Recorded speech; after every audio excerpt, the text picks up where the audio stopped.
어제를 기억하고 오늘을 기록하는 기자가 되겠습니다. 네, 좋네요. 자, 여러분 안녕하세요. B급 기자입니다. 오늘은 오랜만에 언론고시를 준비하시는 분들을 위한 컨텐츠를 준비했습니다. 언론사 입사의 첫 관문이 되는 자기소개서 어떻게 써야 할까입니다. 제가 아는 기자들에게 부탁을 해서 합격자들의 자기소개서를 가지고 왔습니다. 오늘 이거를 함께 읽어볼 거예요. 혹시 참고하시고 싶으신 분들은 영상에 올려드릴 테니까 잠깐 멈추셔가지고 아, 이 사람들은 자기소개서를 이렇게 썼구나 하는 거를 참고하시면 될 것 같습니다. 먼저 첫 번째 자기소개서부터 읽어볼게요. 방송기자로 일을 하고 있는 제 후배 기자의 따끈따끈한 자기소개서입니다. 채 1년도 되지 않은 자기소개서예요. 이 친구는 좀 특이하게 이 자기소개서의 테마를 가장 제일 먼저 한 줄을 넣었네요. 어제를 기억하고 오늘을 기록하는 기자가 되겠습니다. 네, 좋네요. 그리고 이 질문, 기자직을 왜 꿈꾸게 되었느냐. 사실 언론사의 기자직 같은 경우는 일반적인 직무가 아니잖아요. 그러다 보니까 왜 기자라는 직업을 꿈꾸게 되었는가 하는 질문들이 자기소개서 1번 문항으로 나오는 경우가 좀 많아요. 시위대는 불법 도로 점거를 즉시 중단하고 집으로 돌아가 주시기 바랍니다. 이 한마디가 제가 반드시 기자가 되어야겠다고 결심하게 된 계기였습니다. 당시 저는 학교 선배의 권유로 집회에 참가했습니다. 당시 시위대는 사전 집회 신고를 마친 도로를 걸으며 거리 시위를 하고 있었습니다. 그런데 경찰 측에서 경찰버스로 장벽을 세워 시위대를 막아 세웠습니다. 그 앞에 선 시위대에게 경찰은 마이크를 잡고 위와 같은 발언을 했습니다. 요 발언을 했다는 거죠. 신고를 마친 도로를 막아 세운 경찰의 잘못이었지만 주변 시민들은 경찰의 발언에 동조해 시위대를 비난했습니다. 그러니까 이 테마는 그거네. 내가 멀쩡하게 신고를 다 마쳤는데 경찰이 그걸 잘 알지 못한 상태에서 내가 참가하는 시위에 대해서 제지를 한 거고 그 경찰의 마이크 소리에 의존해서 시위대를 비판하기 시작했다는 거지. 그래서 여기 마지막에 나오네요. 이때 저는 진실보다 중요한 것은 사람들에게 전달되는 사실 그리고 마이크의 힘이었다는 거죠. 그래서 왜곡되지 않은 온전한 형태의 진실을 보도하는 기자가 되어야겠다. 그러니까 약간 개인이 경험한 이야기를 통해서 왜 내가 마이크를 잡는 기자가 돼야 하는가를 설명하려고 했네요. 되게 잘 읽힙니다. 왜냐면은 되게 흔히 있을 수 있는 일이고 어떤 본인의 경험에 의해서 만들어진 거기 때문에 이거 좀 평이하고 되게 잘 읽히는 자기소개서네요. 여러분 참고하시고 싶으시면은 지금 영상을 좀 멈추셔가지고 이 내용을 한번 참고해서 읽어보세요.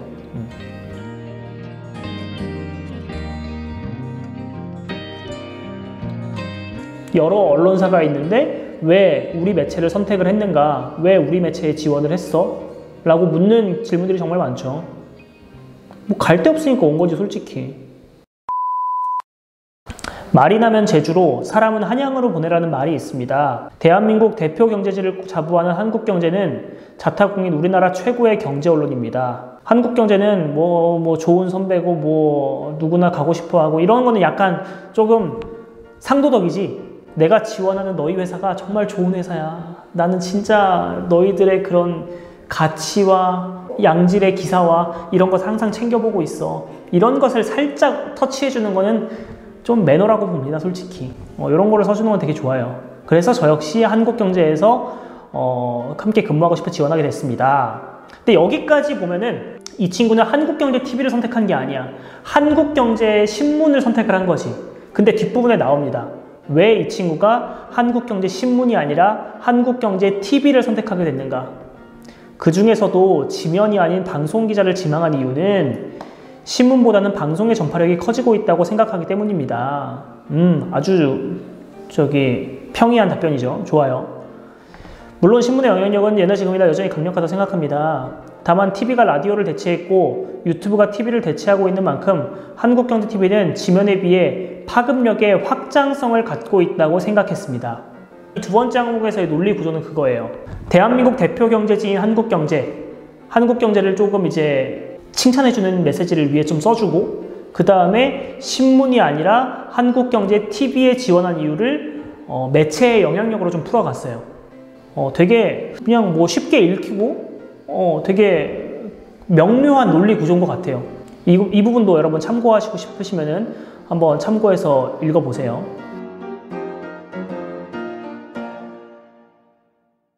또 이런 질문도 진짜 많이 나와요.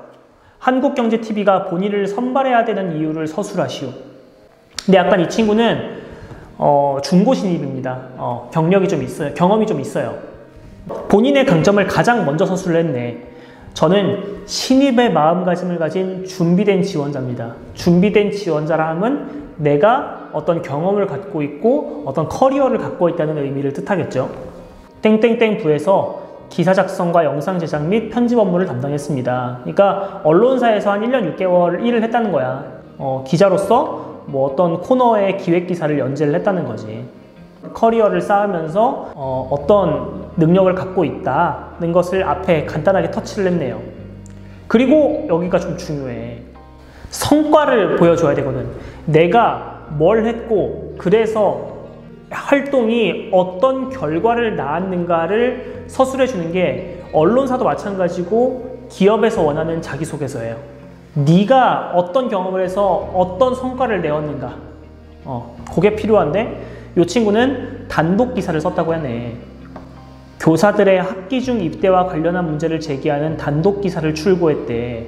그래서 병무청 훈련 제1526호의 개정을 이끌어냈다. 이건 진짜 대단한 거지.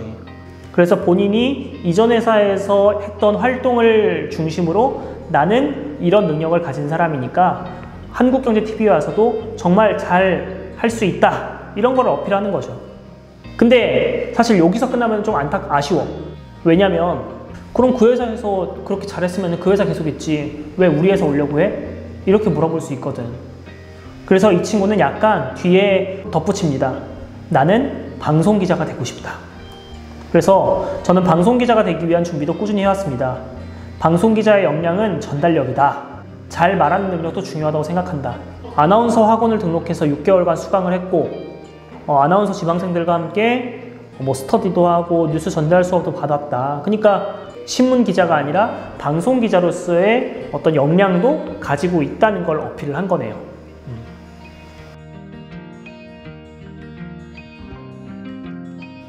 이것도 진짜 평이한 자기소개서 질문이에요.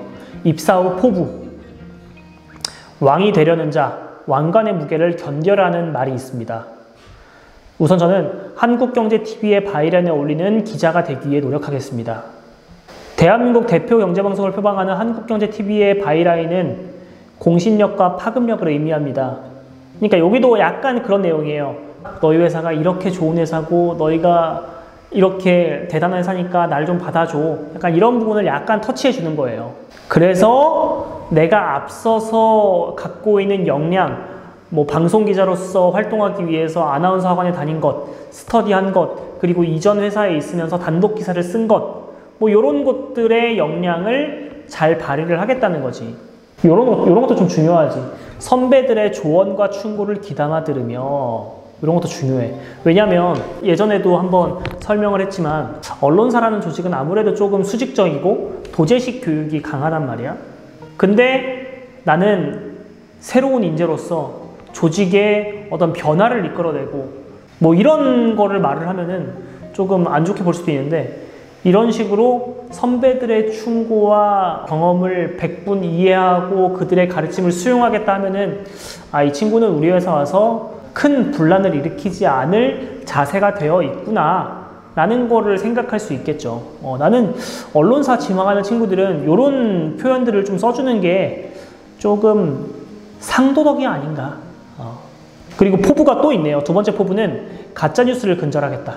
우리 사회에 가짜뉴스가 뭐 이런 것 때문에 많이 퍼져 있는데 나는 한국경제TV 기자를 하면서 이런 가짜뉴스를 근절하고 신뢰를 이끌어내는 기사를 쓰겠다. 이런 내용도 또 담았네요. 그리고 마지막 포부. 그리고 저는 10년 뒤, 내가 하루 이틀 다닐 게 아니라 너희 회사에서 10년 뒤까지 일을 하면서 제 이름을 붙인 프로그램을 진행하는 기자가 되겠습니다. 한국경제TV에는 현재 최성민의 빅샷, 한정훈의 부동산 카페 등 방송이 있지만 기자의 이름을 걸고 진행하는 프로그램은 없습니다. 이런 내용들이 어떤 걸 의미하냐면, 아, 이 친구가 우리 회사의 프로그램을 되게 잘 알고 있구나, 우리 회사의 컨텐츠에 대해서 되게 관심 있게 지켜보는 친구구나 라는 걸 어필하는 거예요. 이게 너희 회사가 이 부분이 조금 아쉬운데 내가 들어가서 10년 뒤에 이런 곳을 만들어내겠다. 그래서 10년 동안 지식과 방송 역량을 쌓은 다음에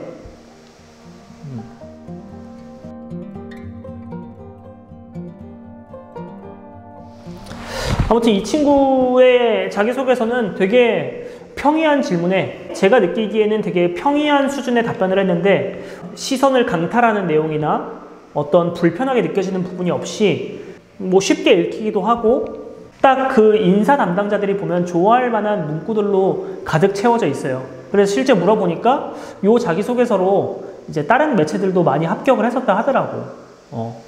다만 이 친구는 특이할 점이 언론사에서 경험이 있어서 단독 기사를 써서 어떤 제도와 규정, 법률을 바꾸게 됐다. 이런 본인의 커리어를 서술을 했지만 완전히 언론사 경험이 없는 분들에게는 사실 와닿지 않는 경험일 수 있어요. 맞잖아. 꼭 이런 언론계 경험이 아니더라도 대학 동아리 활동이든 시민사회 활동이든 내가 이런 경험을 통해서 이러한 변화를 이끌어냈다. 경험과 변화를 이끌어냈다는 성과, 요 두 가지를 가지고 간다면 꼭 이렇게 언론계 경험이 없더라도 본인을 선발해야 되는 이유, 이 본인의 경험을 서술하는 부분에 대해서는 충분히 녹여낼 수 있는 방법이 있지 않을까라고 생각을 합니다. 가장 중요한 거는 본인의 경험과 그 경험 통해서 내가 변화를 이끌어낸 것, 요 두 가지를 합을 맞춰가는 게 중요하다고 봐요. 언론사가 진짜 원하는 거거든. 아무튼 요 자기소개서가 우리 회사 제 후배 기자가 쓴 자기소개서였습니다. 참고하실 분들은 참고하세요. 근데 이게 내가 자기소개서를 3개를 갖고 왔거든요. 이게 1개 찍으니까 지금 시간이 한 20분 가까이 되네. 나머지 2개는 제가 하나씩 쪼개서 소개를 하겠습니다. 2화, 3화를 기대해 주세요. 안녕.